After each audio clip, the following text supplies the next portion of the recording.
probably am late and I really missed the train with this series because they're pretty old, or at least they're really popular in BookTok and everyone else besides me read them. Or of course, if you're not reading really popular BookTok books, probably you haven't heard about them or you just ditch them or something. But hey, this is my video like telling you that these 3 Romantasy series really changed my life. And guess what? I'm in the middle of 2 of them. I only finished 1. It's more of a trilogy rather than a series, but anyways, it's just marketing, whatever. We're not going to get into this right now. I won't say they altered my brain chemistry, they altered me, they did something like that, like, you know, in a cheesy, really TikTok-y way, but I'm just going to tell you that they really feel like watching a TV show, but instead of watching it, you're reading it. Or at least this is the main sentence that my boyfriend, who didn't enjoy reading, is telling me every time when he's reading it. So of course they are good. So let's get into it without further ado and let's see which of the series I'm talking about. You've seen it, and if you love dragons, of course you know about it, and it's by Rebecca Yarros, and it's called the Empyrean series, with the 3 books that we are having right now. So right now it's basically a trilogy, but she announced that it's going to be 5 books, and the 3 books are Fourth Wing, Iron Flame, and Onyx Storm. And honestly, I've only read Fourth Wing. Me and my boyfriend also, we really loved it so much, but we figured out that we should pause a little bit because we are ongoing with a way larger series that it's also going to be mentioned in this video. Probably I'm going to leave it for last because I need to talk a lot about it because I truly love it. But about Empyrean, I do want to pause it as the 4th book isn't even announced yet, and as I mentioned in my Fourth Wing video, if you haven't seen it, I really suggest you would check it out. Rebecca is writing another contemporary book right now before she's like really returning into writing the 4th book for the Empyrean series, so probably we will wait 1 or 2 more years. And especially that I don't reread stuff, yeah, I just don't want to miss all the plot twists and all the references from the old books, so of course I paused it for a bit. But if you want to hear more about Fourth Wing and something, I'm having a separate video for that, and basically I'm just going to keep it short and sweet for the sake of the video, because this is why I told you that I want to recommend these 3 Romantasy series. Basically, what I loved the most about this Romantasy is that it's in a setting, in a really medieval-like and Merlin, and kind of a really weird Harry Potter Merlin combo, because the Basgiat War College, that it's like the main attraction, has 4 quadrants, just like the 4 houses in Harry Potter, and basically we're following the journey of the Rider's Quadrant, which is the most dangerous one, and it has dragons. Have I said enough? It has dragons. I'm a sucker for dragons and vampires. If you give me dragons and vampires, you're blowing my mind. It just, okay, for sure, I'm just going to be selective in like, and also picky with like some of the things like grammar, too many descriptive stuff and whatever, but this is like for another video. But really I really enjoyed, and it's a fast-paced one. It's not really a slow burn. You don't really need to give it time to develop or something. Of course, the main character is like the chosen one, the main theme that you're having in Romantasy. It's kind of boring, I know, but I truly believe that it's worth it, because she's like starting off as really fragile, as really, you know, easy breakable, and she really needs to develop, and she's smart. She needs to do anything because she doesn't have the physique, she doesn't have the anything, but she really needs to do anything and pass all these tests. And guess what she's doing? She's using her brain. And I just love when Rebecca wrote such a fragile character, but like smart, and she's like using her brain in order to manipulate basically all the rules, but she's like respecting them at the same time, and it's fantastic. I just loved it so much. And it's of course with trials, with daily challenges, with stuff. It's really dangerous. It's a lot of plot twists that you might not think of them, and of course the love interest is perceived as a villain. Don't you love it? Also, make sure to subscribe to my channel for more bookish videos, especially Romantasy and Fantasy series, because I really love them and I love everything about it, and I want to continue talking about it with you, so make sure that you follow my channel. Then we are going into ACOTAR, and of course probably you've know ACOTAR, and also if you read ACOTAR ACOTAR and Fourth Wing, they're kind of similar in some ways. That also I said the similarities in between Rhys and Zayden in the Fourth Wing video. Long story short, they are perceived wrong. They're having an evil father. They are both with the Shadow and the Night Court, so kind of like dark elements, you know,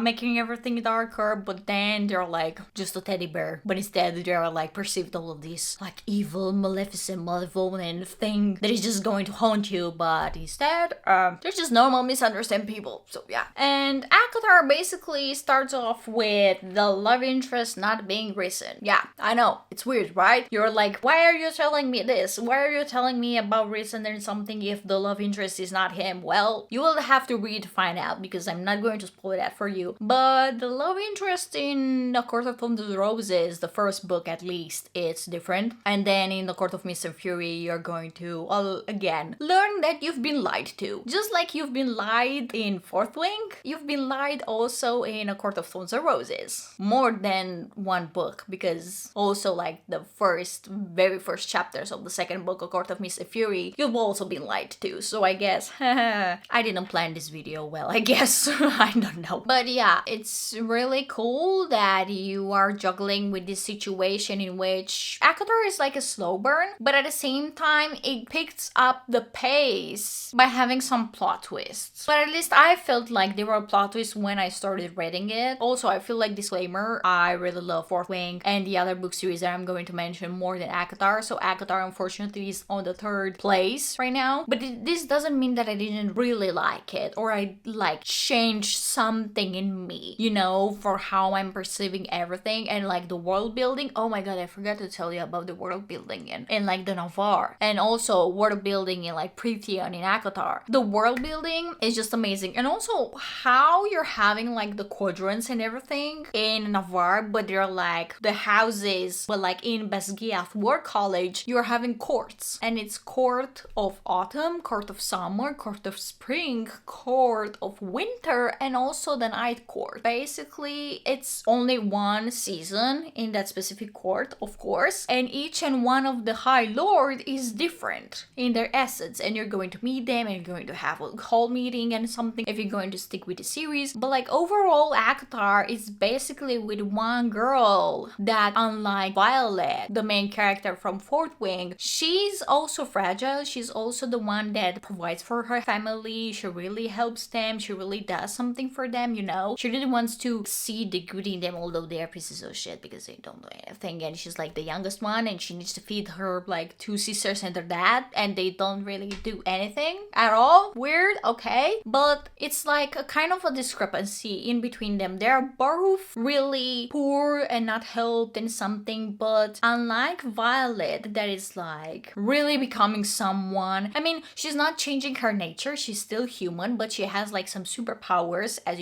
you can call them, and something like that. Well, Feyre needs to become someone else, and it's not like she's dying and becoming a vampire. No, she's becoming a fae, because the veil of the Fae world is like literally next to her house into the woods where her house is located. And then she does a bargain. So ACOTAR is full of bargains, curses, 3 deadly challenges as well. Not so many challenges in Fourth Wing, I believe. I feel like in Fourth Wing there were many other challenges. So it was a gauntlet, the thrashing, the parapet also. I think there are also 3. I don't know if I'm missing something or not. But like for ACOTAR, there are like only 3 deadly challenges in order for her to regain her freedom. And it doesn't turn out well. At least at the end of the first book. And hey, do you know what they have in common? The first book, they're gut-wrenching at the end. Both of them. And you probably are going to bawl your eyes out. And thankfully I didn't. Call me insensitive, but I don't know. I'm having a weird coping mechanism where I'm just laughing about sad stuff. So yeah, just imagine me and my boyfriend just reading both of us ACOTAR because he also read it and he also loved it. This was like actually the first thing that got him into Romantasy, I think. And then we read Fourth Wing, and now we're reading the third series that we're reading right now. I feel like it's this that got him into Romantasy. And he loved the Night Court, so you're just going to love the Night Court when you're going to meet Rhys and everything in the second book. I mean, you're meeting him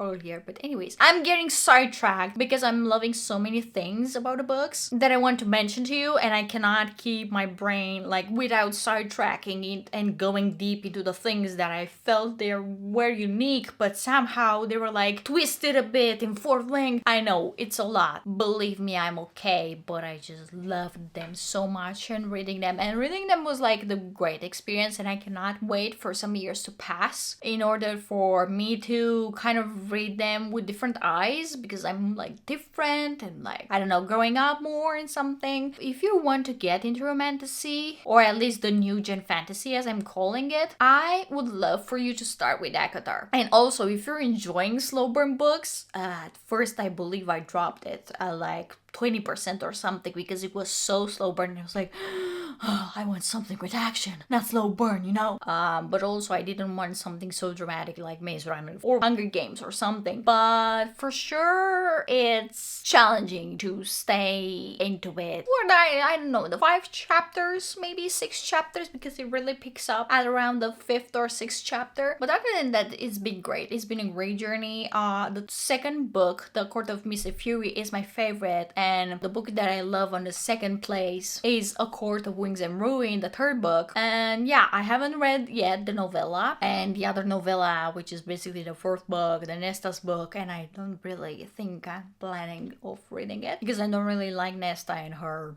behavior. Let's say behavior is a great way to put it. I guess. But yeah, with that being said, I feel like ACOTAR is like really good romantasy. And also, I'm not telling you about something like really fantasy and really super deep into fantasy and without a love interest or without something else. It's romantasy. It's new gen fantasy. It's different from the old fantasy that you've been reading, like Robin Hobb, if you've been reading it, of course, Robin Hobb, George R. R. Martin, J.R.R. Tolkien, something, you know? But I don't know, I feel like they really did something good, and no wonder that Sarah J. Maas is like so high in the charts for the best-selling author. And for the third book, I believe these books started around the pandemic, or even before that, so 2020-ish, maybe 2019, 18, somewhere like there. But these books, they are having a series with 9 books, and there are having some novellas, which I believe there are 12 books or something, because it's a 1.5 novella, a 5.5, 8.5, and I think that's it, yeah. And I'm talking about the Zodiac Academy. So it started with the first book being a bully romance. Literally, it's so ugly and disastrous bully romance, and like so dramatic about some twins from a mortal world that they are taken by their professor to go to the Zodiac Academy in the Fae world in Solaria because they are the 2 lost Vega princesses. Yeah, they're royal. The girls that they were poor. They were like starving to death. They weren't accepted. They weren't like fitting in the mortal world. I know it's a bit cheesy and you've already heard that, but just let me a few seconds, okay? Let me just explain. They were fostered and every foster family hated them. They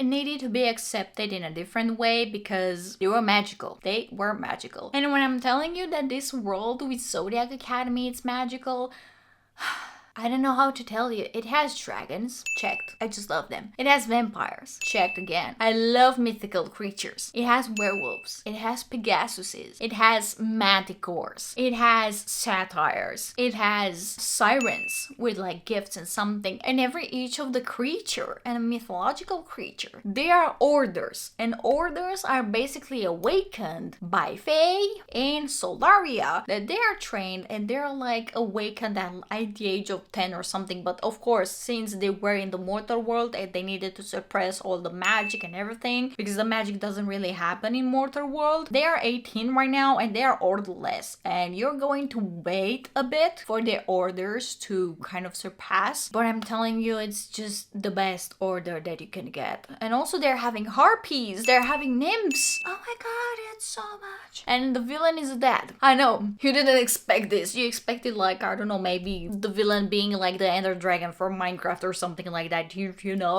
like a dragon that could talk to you. No, it's dead. It's literally a dad that can wield the fifth element. And also, yeah, about elements. So we are having 4 elements.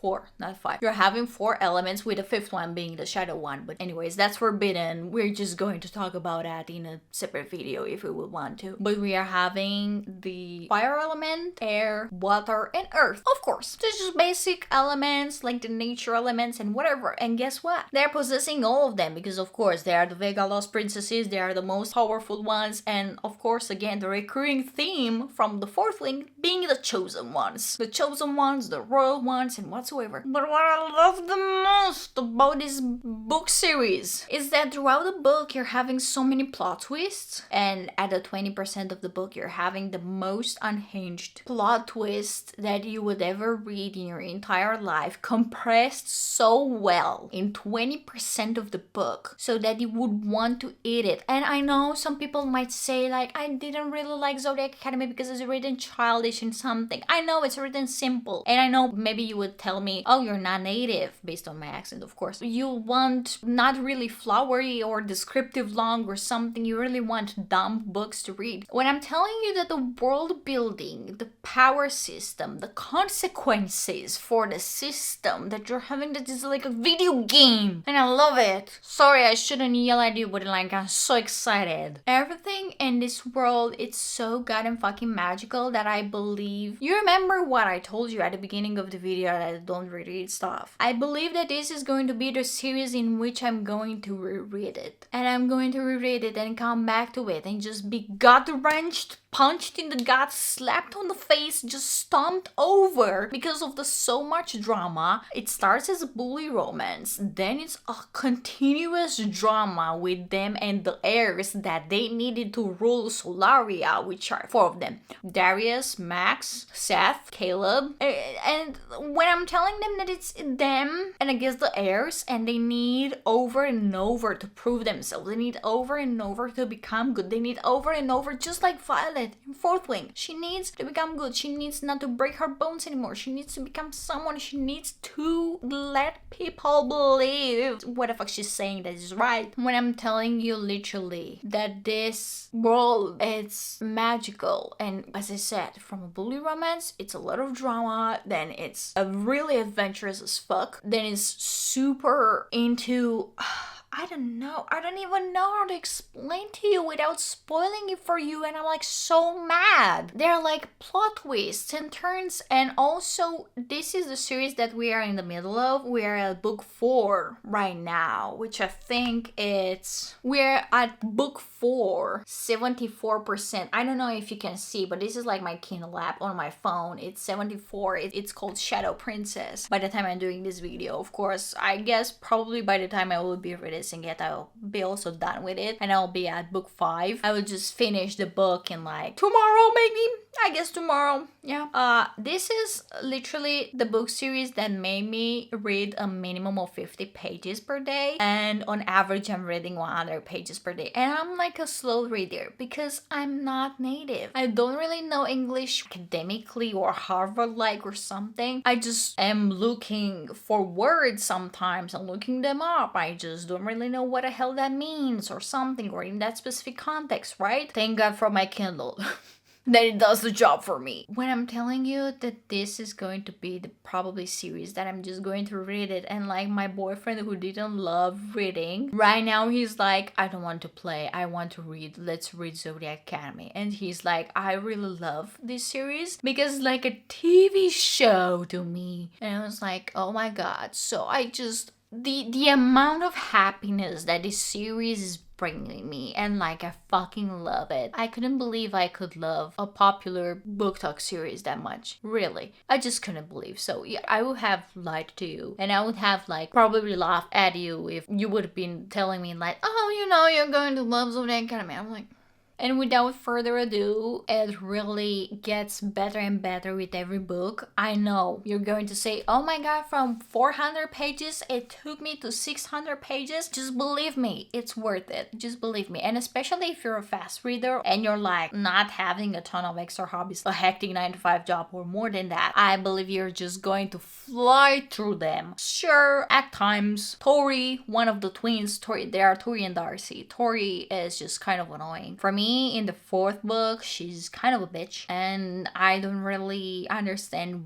why she's making everything about herself, but somehow I am understanding about with everything in the shadows. And oh my god, there's a lot of going on that I don't want to tell you for you to enjoy it. So let me know down in the comments below if I should do a video separate about Zodiac Academy. And yeah, with this being said, these are literally, I've been yapping for too much already, and these are literally my go-to, let's say, from beginning to kind of ongoing. I feel like Zodiac Academy,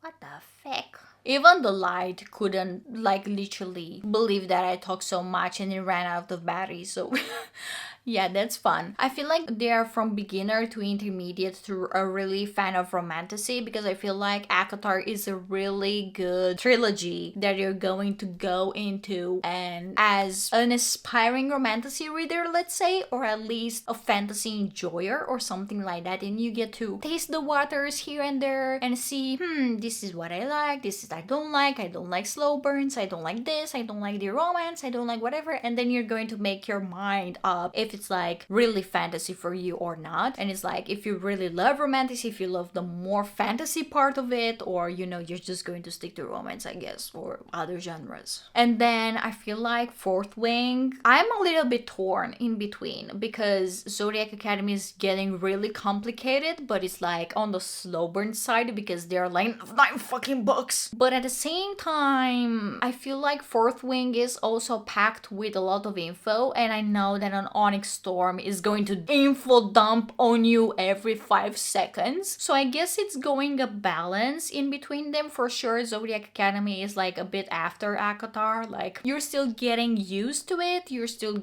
just doing it, you're still seeing if you like it or not and something like that, right? But then you're just going heavy into all the consequences and stuff and whatever. You need to think about it, you need to think a plan, and you need to, there are so many plot twists, so many different names for crystals and stuff and potions, and like, oh my god, it turns so Harry Potter-y, but I love it. But I feel like Fourth Wing, it's kind of definitely a top tier choice if you really want something like with a complicated power system, with some consequences here or there, with like, but really action packed so that you would skip the slow burn. But of course, ultimately, I'm going to pick Zodiac Academy for a winner and the long runner, especially if you're like, want to combine the action packed and the slow burn, but also love, like me, just a really, really long book series that you're going to stay with it for a while and you're going to enjoy the ride, and then you're just going to cry as much as you enjoyed the ride because it's over, because that's what pretty much is. And this was for today's video. I hope I really helped you. I know that I talked a lot about it, and probably, I don't know, you would like it, you would not like it. Let me know down in the comments below if I should do a separate video with Zodiac Academy. Let me also know in the comments below if you read one of these series. And also, see you on the next Thursday, but by then, see you on Instagram stories, because that's where I post daily about what I'm reading, and maybe you can predict my next read, help me about it, or also help me with the contents. And until then, see you on Thursday. Happy reading! Bye bye!